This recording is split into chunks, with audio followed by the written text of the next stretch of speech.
Well, it's getting towards the end of the season, and that means that people are already thinking about, where am I going to hunt next year? I need to make some changes. And that's part of number one right here for finding new deer land, is admitting you have a problem. And I think what I mean by that is that, again, the old saying, if you've always done what you've always had, you always get what you've had. And the problem with that is that people will hunt out of the same cabin, the same area of public land, they get the same results, they're mad at the government, DNR, they're mad at local hunters, they're not making changes, so they get the same results, but they keep expecting more. And it's almost, I think that's the definition of insane, is doing the same thing over and over again, expecting different results. And there's a lot of insane deer hunters out there that like to blame the DNR, like to blame whatever DNR. It's funny, live in Michigan, people blame the DNR. You live in Wisconsin, people blame the DNR. You live in Iowa, one of the Fantasyland states, Kansas, you blame the DNR. Every state you live in, people like to blame the DNR because there's always something better. The grass is always greener and you're not getting what you had. You have to admit you're having a problem and then go out and find new deer land. It's scary to step out of where you've hunted for 30 years. You're comfortable with that, but you're not getting good results. It's scary to step out of that and expand your horizons. And we're going to talk about expanding your horizons and finding a good deer hunt somewhere. Number two, when you're looking, look for diversity. If you're hunting giant hardwood areas of land on public land, big conifer stands, giant swamps, something where it's all the same, you're probably not going to find a lot of wildlife, let alone deer. You have to find diversity. I love where I see hills come together with clear-cut areas, open timber, swampland, maybe some upland areas, grass areas, fields. Where you find that all coming together, you find a lot of wildlife, let alone deer. And that's a really good thing. It's fun too. It's fun to see other wildlife, see birds, rabbits, pheasants, grouse, wherever you're hunting. It's a good thing to find that diversity. You have to find it. If I'm buying a parcel, I want to find diversity. I want to find junk timber. I always talk about the higher the timber value in your area that you're hunting, the lower the wildlife value. And that's typically how it goes. If someone out there is saying, oh, I want to have oaks. I've seen properties managed for great mass producing oaks, but the cover is on their neighbors, so it's a great property where the deer feed at night when the acorns are dropping. But when they're not dropping, and it's during the daylight, either way, you're not seeing deer because they all live somewhere else during the daylight. They don't have that cover. So the higher the timber value, as a general rule, the lower the wildlife value, including whitetails, of course. Diversity is key. It's not to say we have some good timber out here and little patches here and there. But if it was all good timber, it'd be a really bad land to hunt. We need to make some drastic changes. And that's why I always say one of the worst lands that you can buy is just a 40 acres of hardwoods, 160 acres of hardwoods. Now there's people that want to be in an area where they're at, they want to be by their house, whatever it is, and that's all they can find. Well, that's one thing. You have a lot of work to do, but I'd rather find a parcel that has all that work done for me just because it has diversity of habitat. Then right off the bat, you're starting with a good foundation for a good wildlife population and a good whitetail population. So whether you're buying it or you're finding it, look for diversity. And again, you don't want it underwater. You don't want sheer cliffs where nothing's going to live in unusually extreme topography change is bad. You want to find that good balance of good diversity, and whether you're buying it, leasing it, you're going to find, or just using public land, you're going to find wildlife and whitetails. Respectfully pound on doors, and this is a big category because you're leaving no stone unturned. A lot of people talk about looking for good deer habitat and finding a new deer parcel. Very few actually do it, especially when it comes to private land. This includes leasing services. Can be a great way. You might pay a premium. You might look at it and say, well, I don't want to pay $4,000 a year with my 3 friends to lease 200 acres in a good whitetail area. And you might think that's expensive, but consider, if you have 3 friends, you're paying $1,200, $1,300, $1,400 a piece to hunt good property. You're hunting a property that could likely be worth $1 million. Could be worth $500,000, whatever it is, and you're just paying $1,200 a year. That's not even 1 month's payment, let alone the taxes. So what I've found is if you lease land, it's a poor man's way to actually hunt. It's a very effective way, meaning You don't want to spend $500,000 on property or $200,000 on property. You're happily paying $1,000 or $2,000 to actually hunt that property at a fraction of the cost of your overall cost. And someone could say, well, it's a better investment owning. Well, sure, but that's going to be 20 times the monthly payment. Literally, I figured this out. It's about 20 times. So people be down on leasing. You know who's down on leasing property? Those who get to hunt it for free. Think about that. Your friend over here has a $200,000 parcel. You know good and well that person could lease that land for $2,000 a year. You hunt it for free, and then you talk down on people that lease land. You're taking advantage of that friend. Bottom line. And it's not to say, I mean, you might have a great friendship with him and he thinks that's cool. He understands the value, but you're such a great friend that he doesn't care about $2,000. That's fine. That's fine. I don't care what people do. That's pretty cool that you can hunt it by permission. Nothing wrong with that. But the point is, there's value in leasing that land. And if you don't recognize that value, you're going to lose it or you're not going to find it in the first place. So sometimes you pay a premium when you go through a leasing company. And if you do go through a leasing company, they'll always think about, there's a lot of people, even some of the leasing companies, I forget some of the names of them, but you'll pay a subscription. If you pay for the gold subscription, you get to know about those properties when they come first. But even then, there's a lot of people that do the same. You better be on it. I have a friend, Skip, up in Michigan, Joe. Those guys would be on leases. And we've had, like Dylan's walked, you know, they've had us come out and look at property before and see what we think or look at it on the air and make a decision without even looking at it because it's in a good area, it has good habitat, it has good access, pretty no-brainer to lease it. You don't need to spend the time, okay, I'm gonna come in 2 weekends, I'm gonna look at it, make a decision because guess what? It's gonna be gone. You need to make this decision right now, find a good area, make a decision, and run with it and expect to pay because good deer land is someone who owns land and leases land and have leased land in between and then own land starting in 1996, I think was my first land I owned, 97, right around in there. It costs a lot. It costs a lot back then, costs a lot now, and leasing is a much cheaper option. You just don't have the overall control that you would otherwise by owning it. Coffee crowd. You want to be in a certain area? I'm not even going to tell you, but I can think of good cafes and diners around in this area where you could pop in and you're going to have the town mayors. And I say that town mayors in quotes because you're going to have a group of gentlemen, retired farmers, kind of the people that have been around. They're going to be in that place. And if you go there and have a breakfast, you just walk in and say, hey, is anyone selling or leasing hunting land? You're not going to learn anything. But sit down, get to know the locals, talk to them, be genuine about it. It's amazing what can fall into your lap in an otherwise area that you would never find hunting land, never find leased land, just by getting to know people. And then that relationship continues too, because then you find someone, yeah, so-and-so might have some land for you. And then you go get to know that person.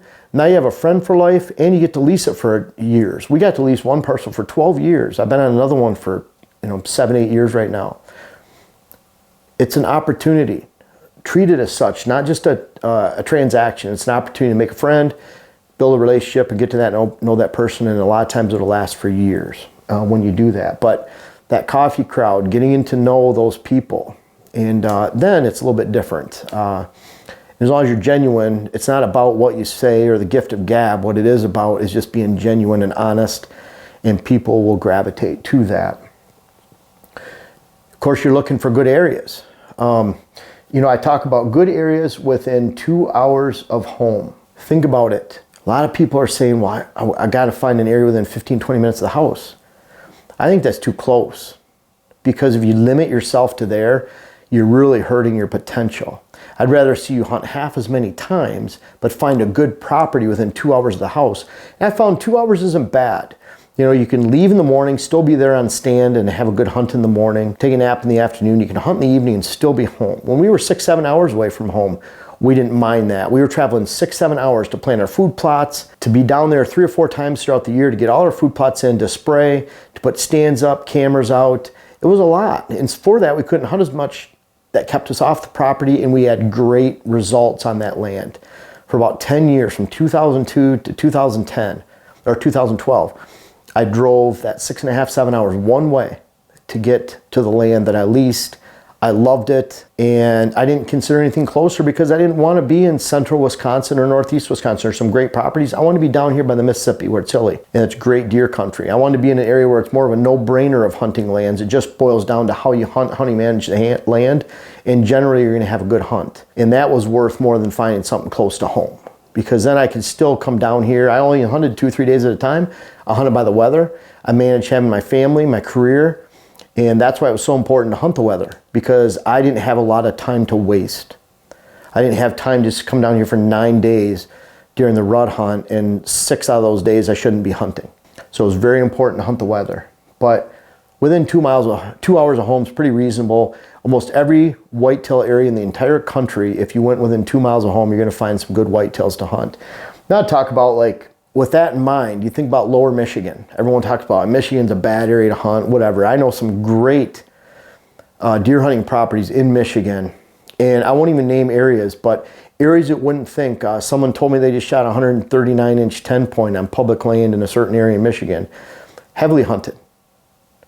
But you find there's not a lot of people. There's a lot of people that talk, but they don't actually go out on public land and do the work and find a good hunt. And that location, I'm just guessing. I don't know the population in Michigan, but I can guess there are millions of people within 2 hours of that location that I'm telling you right now. And that's not the only good buck that's in that location. I know other people have shot bucks there and many other areas in the state of Michigan. There's great areas to hunt within 2 miles of home, but if you've always done what you've always had, you always get what you've always had. Respectfully pound doors. Go into an area, literally knock on the door. Look at a plat map.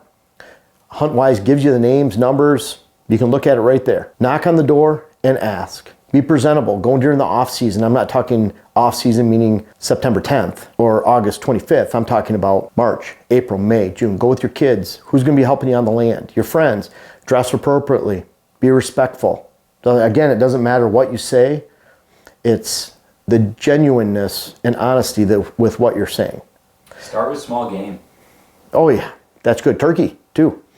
Turkey, small game. Offer to lend a helping hand and talk money. When you talk money, don't look at it like you're trying to get a deal on $200,000 property for $500 a year. Because maybe you get it for 1 year, but then when they go to their friends and say, yeah, I'm getting $500 to lease my 100-acre parcel, and their friends are going to say, well, I'm getting $2,500 and $3,000 to lease 80 or 160.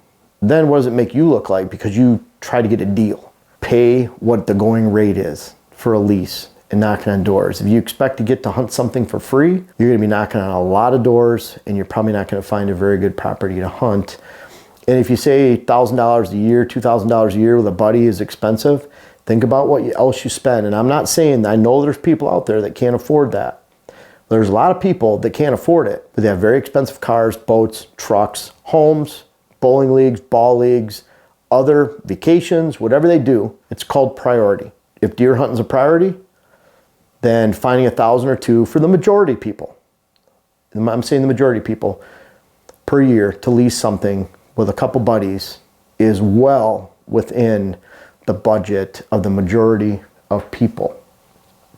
Remote public. A lot of people hunt public land, but I can tell you from personal experience from hunting public land almost every year since 1986 in multiple states, Pennsylvania, Ohio, Michigan, very few people get within a half hour, 45 minutes of the truck. I can tell you where I hunted in Ohio for 7 years.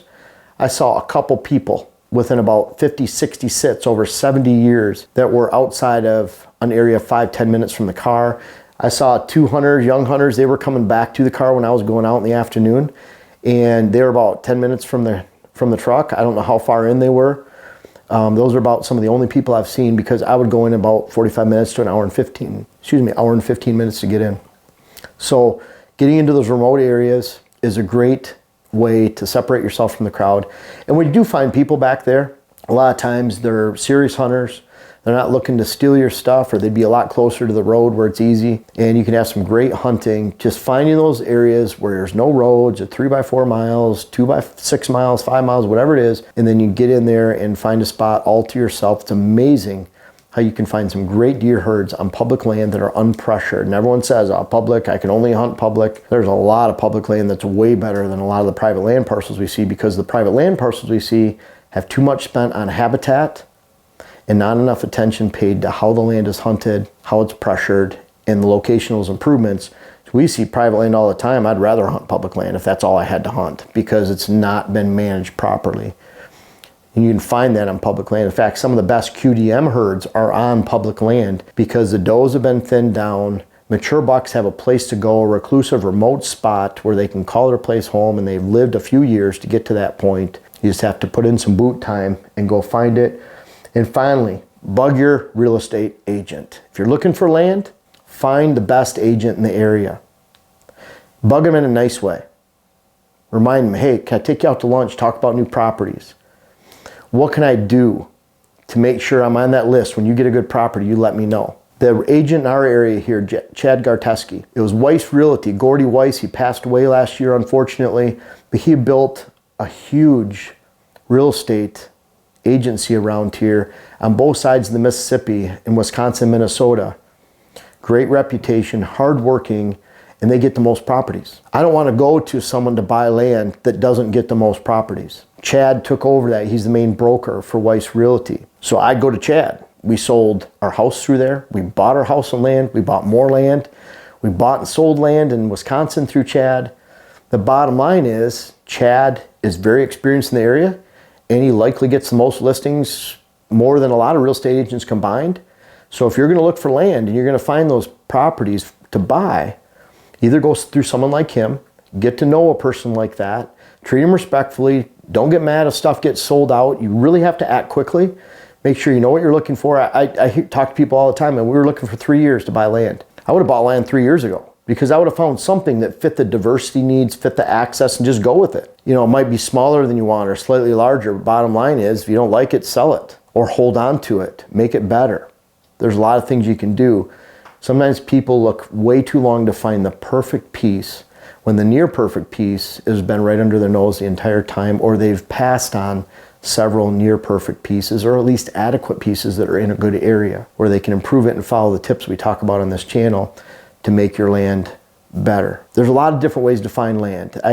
Around here, with building that relationship with Chad, friend of ours and client, Brian Lenneman, friend of Dylan and I, they were looking for new land.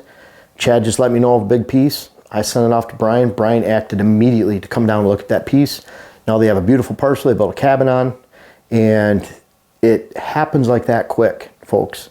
And I know I talked to Chad, and I don't think he'd remind me of repeating this, but what he told me is sometimes the local people that have seen these prices just skyrocket, they're the ones that will, drag their feet a little bit on a parcel. It might be a good parcel they see, but they remember when it was $2,000 an acre, not $4,000. So they're being really hesitant to buy that parcel. Someone comes in that knows what they're looking for from out of the area, they buy it, and it makes your head spin. It's gone. A lot of these parcels are gone before they're even listed. And so it pays to get to know your agent and treat them well. Show up, don't waste their time, let them know you're serious, because there's a lot of tire kickers out there, and you'll find some good land if you're looking for a purchase. So there's some good ways to find some deer hunting property this year. Try to make a change, but it all starts with admitting you need to make a change. Likely within 2 hours of your home. If deer hunting is a priority, you're going to find a good spot. If you want to say, well, I just want to be within 15, 20 minutes of home and I want big bucks, well, there's very few areas that you can say that in and find good land within there. I know of good land around here that you can hunt without a lot of money, and it just takes some time and putting in, and I know of a lot because there's so many parcels we go to that have giant bucks on them, and guess what? They back right up to public land.